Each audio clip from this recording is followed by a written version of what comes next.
2023 pa na mag-propose itong si Franz sa kanyang 3-year partner na si Noemi. Pero ang plano sana nilang kasalan, pending pa rin hanggang ngayon. Yan ay dahil sa paniniwala ng pamilya nitong si Noemi na dapat ay maunang ikasal ang kanyang mga kapatid bago siya dahil siya raw ay bunso. Aminado naman daw itong si Noemi na may mga gusto sila para sa future na hindi rin align sa plano at gusto ng isa't isa. Naging hamon na nga po dito kay Noemi na may responsibilidad daw itong si fiancé niya na si Franz, na tingin ni Noemi nung una mahihirapan silang mag-adjust. Kaya naman ang kanilang dream wedding 2 years after ng proposal, posible pa kayang matuloy? 2025 na? Mula po sa Quezon Province, ito na si Noemi at si Franz. Welcome dito sa ating programang Heart to Heart, Noemi and Franz live via StreamYard. Hi kayo po. Hello sa inyong dalawa, Noemi and Franz. Napakaganda naman ng mga ngiti ninyo. Meron ba talagang problema? O sadyang medyo kinakalabit lang kayo ng pagkainip dahil gusto nyo na rin talagang mapakasal sa isa't isa?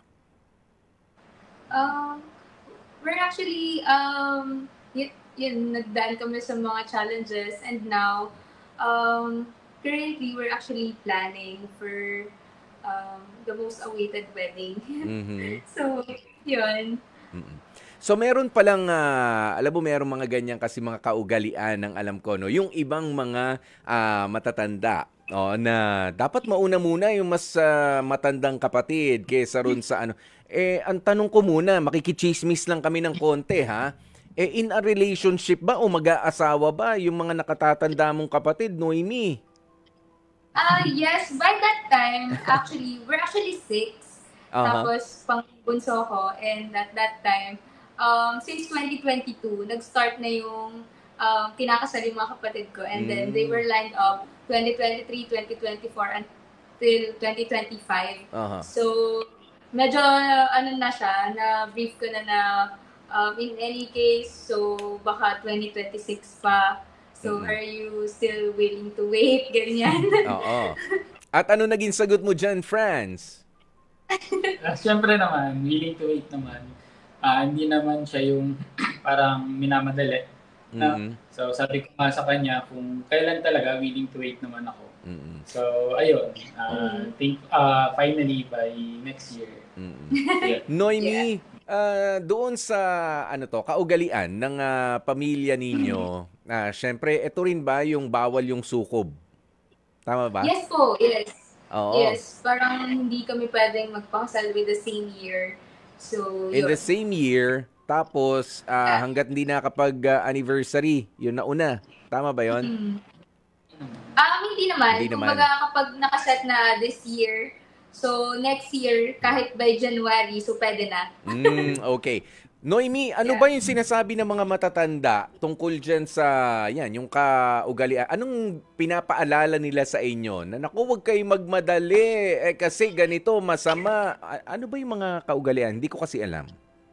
Yes, as we heard, kapag nagsabay daw yung magkapatid ng same year, so parang may isa na parang ma-attract niya yung mga negative, negative vibe and negative energy, so ganyan. So yun yung tapos may mga negative na mangyayari dun sa isang couple.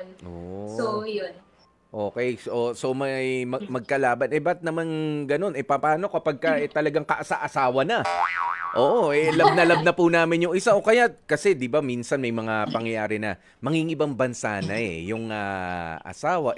Kailan? Paano tayo kakasal? Mangingibang bansa ako. Long term yung kontrata. Gusto na namin mapakasal. Ano naman nung siguro na itanong mo na rin yan sa mga tanders natin dyan. Anong sagot nila kapag ganun? May solusyon ba? Sabi like, mag-usap kayo with mga kapatid, ganyan. So, nung nagpaalam naman siya sa bahay, yung sinabi niya is, parang hindi pa naman din agad-agad. Kasi naset ko na yung expectation niya na yung parang go, we're still new that time, pero we're talking of the future na din agad. Kasi parang sa amin, we're entering a relationship, so why not we talk about the future na din. So, we're not wasting time. Tapos, medyo, na kami, turning malapit na sa 30s. So, gano'n na yung mga usapan. Yeah, pare-pares pala tayo, malapit na sa 30s. Okay. Friends, honestly, nung ikaw ay, gusto ko lang rin malaman, ikaw ba ay ganito rin? May pagka... nakikinig ka sa mga sinasabi ng mga matatanda bago mo nakilala itong si Noemi? Kasi wala namang masama, 'di ba? Walang masama kung pakikinggan natin yung mga ganyang kaugalian. Pero nagulat ka ba na medyo mahigpit yung pamilya nila na kailangan ikasal muna si ate? May kuya ka ba, Noemi? Yes po. Si kuya, ganyan muna bago si bunso. So, well, parang aware din naman ako dun sa mga ganong situations. So, parang kahit nung parang bata pa din kami, ganyan, parang sa family din namin, parang inaano nila na parang magsabay ng kasal sa year. So, ayun. Pero, ayun. Yung sa kanya kasi, parang nagkataon na parang halos yung mga kapatid niya gusto na mag-asawa, ganyan. Sa side ko naman, parang hindi pa, bunso din po kasi ako, so 5 kami. So, isa pa lang yung kasal, so yung iba hindi pa din. So, ayun, and wala pa din namang plan. So yun. So, paano yan? Sa kanya naman, naiintindihan ko naman. Okay. Kasi doon nga sa family nila Noemi, no, kailangan yung eldest muna bago yung youngest ang maikasal. Hanggat maaari. Ayan. So, paano sa inyo? Sabi mo naman, 5 kayo, friends. So, hihintayin nyo pa ba yung iba? Feeling ko... Ilang taon na kayo kaya nun? Tama na kami. Ha? So, ayun. Masyado na matagal pag hinintay pa. So, hindi naman ganun kahigpit sa inyo. Hindi ganun kahigpit, ha? Bali yung sa amin naman kasi, parang ang nangyari, ang unang nagpakasal sa amin, yung panggitna. Oo. Parang hindi na din na. So basta lang yung sa amin, wag lang magsasabay sa same year. Oo, wag susukob. Actually, there are times after his proposal, parang there are episodes na parang tinatanong ko siya, are you still waiting to wait? Kasi ilang years pa yun in any case. Oo, so, nga eh. Ayan, so ngayon, meron na kayong meron ng target date ni France? Yes. Actually, meron na. So, yun. Nung medyo na-brief namin yung family namin, we were surprised sa mga, mga reactions. Kasi finally, yung iba, parang sinasabi mga tito, uy, finally, excited na kami. Tagal-tagal na yan. Ayan. So, Noemi, doon sa family nyo talaga, kailangan talaga matanda, yung pangalawa, pangatlo, pang-apat, ganon. Hindi pwedeng halimbawa mauna si bunso. Paano kung hindi naman walang karelasyon yung nasa gitna? Paano kapag ganon daw?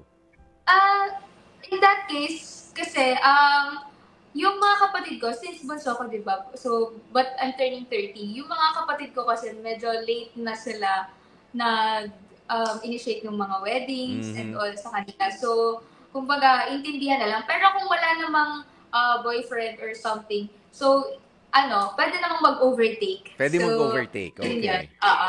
But since they're actually, in a long-term relationship na din, though, parang yung iba nauna siyang mag-propose kaysa dun sa mga kapatid ko sa girlfriends nila. But we're still, parang na-brief na din kami sa family na, after ni kuya, si kuya ulit. So, ganun. Kasi parang, wala, gusto na din kasi nila. Then, they're actually above 30 na, and yun.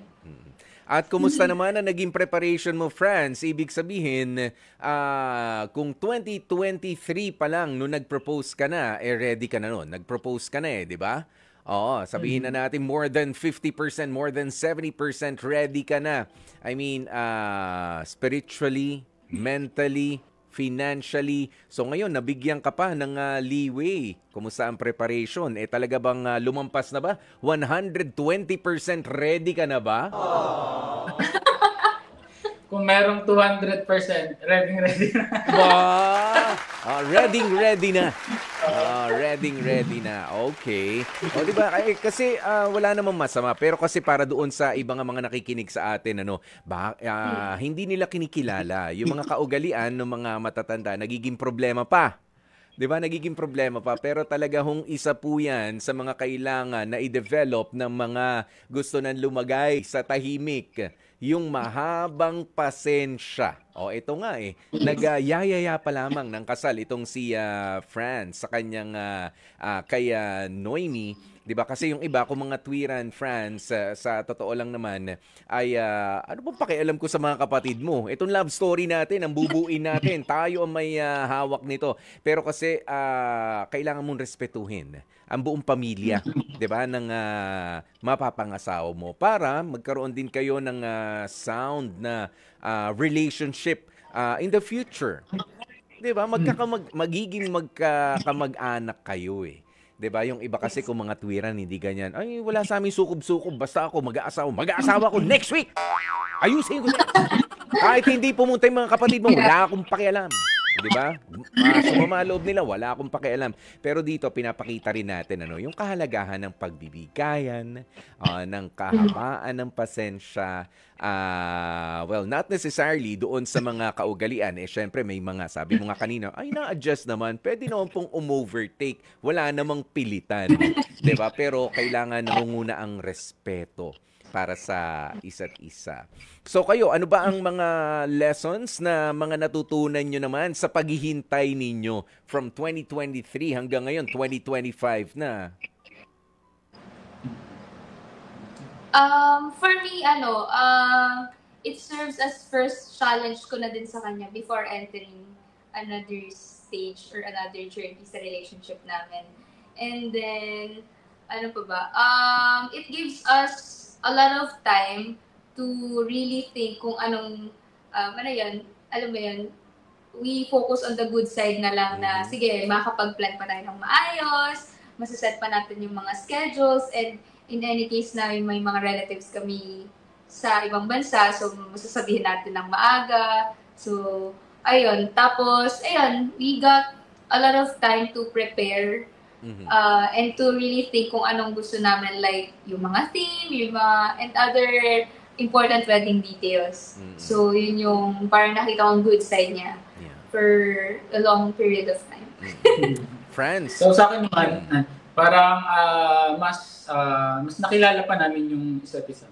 No, so, dun kasi sa mga challenges din, syempre, nag-propose ako noong 2023. And then after nun, madaming nangyari, ganyan. So, may mga problems kami na kami lang yung nakakaalam at kami lang yung nakakasolve.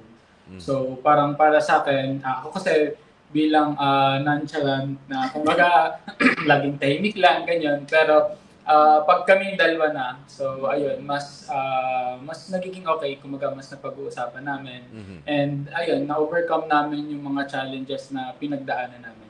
At doon, mas napatunayan namin na mas ready na kami magpakasal. Yun. Mas nabigyan nga kasi kayo ng panahon pa, 'di ba? Kumbaga, wala man nagtatanong, ready ka na ba talaga? Hindi man tanungin ng mga magulang ni Franz, hindi man kumustahin ng mga magulang naman ni Noemi, kayo sa mga sarili ninyo, 'di ba? Na yung paghihintay ay napakahalagang parte talaga sa matagal na pagsasamahan ng mag-asawa at doon sa pinaplano nyong mahaba pa. Kasi alam nyo ba, hanggang ano lang naman, alam nyo ba may expiration lang naman ang kasalan? Baka hindi nyo pa alam, papasok kayo dyan, pero nag-e-expire yan. Alam nyo ba yon? Dalawa?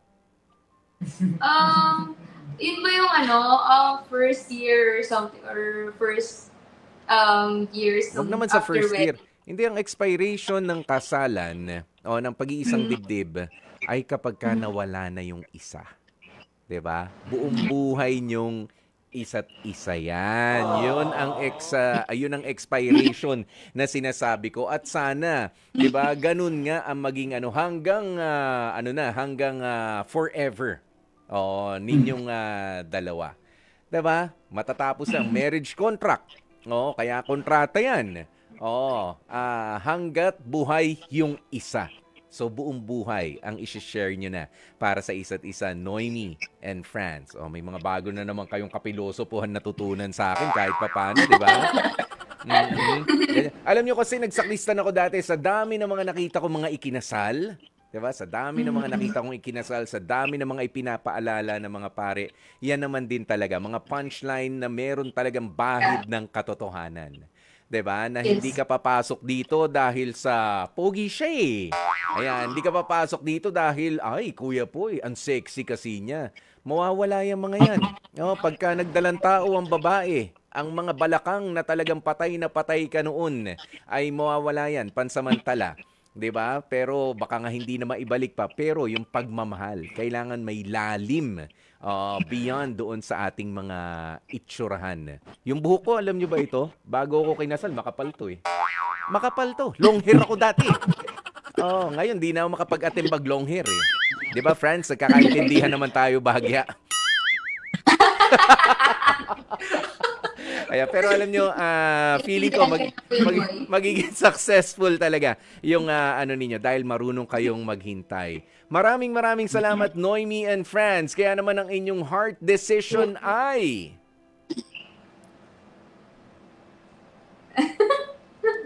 ano? Sure na. Sure na? Letter? What's that? Kuya, pa-recap. Pa-recap. Letter H, half and half. Letter E, i-evaluate mo na. Letter A, approve na approve. Letter R, reject. Or letter T, try again. Letter A. Siguraduhin yung approve na approve kasi meron dito narinig ako, letter A. Sabi ko, approve na approve. Ay, hindi po, i-evaluate muna. No, i-evaluate. Malata yung pagkakasabi ng letter A eh. Letter E pala. Ayan, letter E. Pero sa inyo ay letter A. Approve na approve. At sana nga ay maging inspirasyon itong kwento sa mga tagapakinig natin at mga tagapanood, si Noemi and si Franz, na talaga hong meron kang magandang matatamo kapag ka marunong kang maghintay at rumespeto rin sa desisyon ng inyong pamilyang pakikisamahan. Franz and Noemi, maraming salamat sa pakikipag-usap sa amin dito sa Heart to Heart. Good luck. Yung invitation na baka may libreng pakain ha. Willing akong pumunta. Let's keep in touch, Kuya Poy. Keep in touch. Mga kapatid, dito tayo sa totoo. Dito na tayo sa True FM. Mag-subscribe at mag-follow na sa social media accounts at True Network PH sa FB, Instagram, X na dating Twitter, YouTube, TikTok, and podcasts.